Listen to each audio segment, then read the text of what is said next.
தெருவில் ஒரு பணக்காரன் நடக்கும்போது ஏழையின் வீட்டிலிருந்து இறைச்சி கறி சமைக்கும் மனம் வந்தது.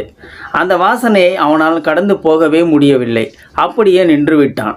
தற்செயலாக ஏழை வெளியே வர பணக்காரன் அங்கே நிற்பதை பார்த்து வரவேற்றான். அந்த ஏழையின் வீடு பிடிக்காவிட்டாலும் வீட்டில் இருந்து வந்த உணவின் மனம் பணக்காரனை உள்ளே போக சொன்னது. போய் தரையில் விரிக்கப்பட்ட பாயில் அமர்ந்தான். என்ன உன் வீட்டில் இறைச்சி கறி வாசமாக வீசுகின்றது? ஆமையா, கொஞ்சம் பட்டையும் ஏலமும் கிராம்பும் மிளகும் இஞ்சியும் பூண்டும் தூக்கலாக போட்டு நல்லெண்ணெய் ஊற்றி வைத்த காரணத்தால் இருக்கலாம். நீங்கள் சாப்பிட்டு விட்டு போங்கள். பணக்காரன் தலையசைத்தான். இலையில் சோற்றை வைத்து கட்டியாக வைக்கப்பட்ட கறி குழம்பை ஊற்றினான்.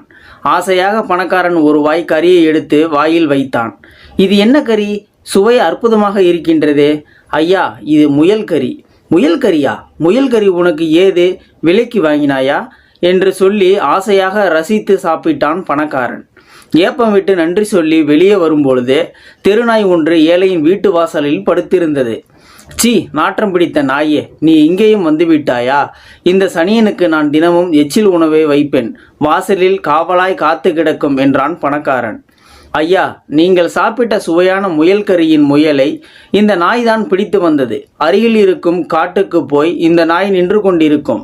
ஒரு நாள் அதிர்ஷ்டவசமாக கொளுத்த முயல் மாட்டியது போல பிடித்து அது கூட சாப்பிடாமல் என் வீட்டுக்கு தூக்கி வந்து விட்டது. இதை கேட்டதும் பணக்காரன் பொறாமையில் சட்டென்று திரும்பி நாயை வெறுப்பாக பார்த்தான். எதுவும் சொல்லாமல் சென்று விட்டான். மறுநாள் பணக்காரன் மதிய சாப்பாடு சாப்பிட்டு விட்டு மீன் முள்ளை தூக்கி வெளியே போட போகையில் அந்த தெருநாய் வந்து உணவுக்காக நின்றது. நன்றி கெட்ட நாயே, தினமும் உனக்கு எச்சில் உணவு கொடுப்பது நான். ஆனால் நன்றியே இல்லாமல் நீ பிடித்த கொளுத்த முயலை அந்த பஞ்சத்து ஏழைக்கு கொடுத்து விட்டாயே என்று திட்டினான். பசி தாங்காமல் நாய் அந்த மீன் முள்ளை பார்த்து கொண்டே இருந்தது. உனக்கு கிடையாது போ என்று கல்லை எடுத்து நாய் மீது எறிந்த பணக்காரன் முள்ளை காக்குக்கு வீசினான். இந்த காட்சி எல்லாம் முடியவும் ஏழை அப்பக்கம் வரவும் சரியாக இருந்தது. அவன் பணக்காரனை சட்டை செய்யாத அவசரத்தில் இருந்தான். வா வா, என்ன ரொம்ப பசியாக இருந்தியோ? எனக்கு இன்னைக்கு அரை நாள் கூலியாக வந்து 2 ஆப்பம் கிடைச்சது. தொட்டுக்க கொஞ்சம் துவையலும் இருக்கு. வீட்டுக்கு வா, ஆளுக்கு ஒரு ஆப்பம் சாப்பிடலாம் என்று நாயை அழைத்தான். கதவை திறந்து விட்டான். நாய் உரிமையுடன் ஏழையின் வீட்டுக்குள் நுழைந்தது. வெளியே இருந்து பார்க்கும்போதே பணக்காரனுக்கு அவர்கள் ஆளுக்கு ஒரு ஆப்பத்தை பகிர்ந்து சாப்பிடுவது தெரிந்தது. நாயும் ஏழையும் அருகருகே இருந்து சாப்பிட்டார்கள். அந்த ஏழை நாயை கொஞ்சவும் இல்லை, அன்பை பொழியவும் இல்லை. ஆனால் அவனுக்கு சரிசமமாக வைத்து தன் உணவை பகிர்ந்து கொண்டான். பிறருக்கு கொடுப்பது என்பது தன்னுடைய உணவில் மிஞ்சியதை தூக்கி எறிவது அல்ல.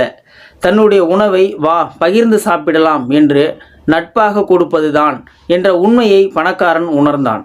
அந்த ஏழையின் மதிப்பான அன்பிற்கு பரிசாகத்தான் நாய் கொளுத்த முயலை வேட்டையாடி அவனுக்கு கொடுத்திருக்கின்றது, தனக்கு கொடுக்கவில்லை என்ற பெரிய உண்மையையும் புரிந்து கொண்டான்.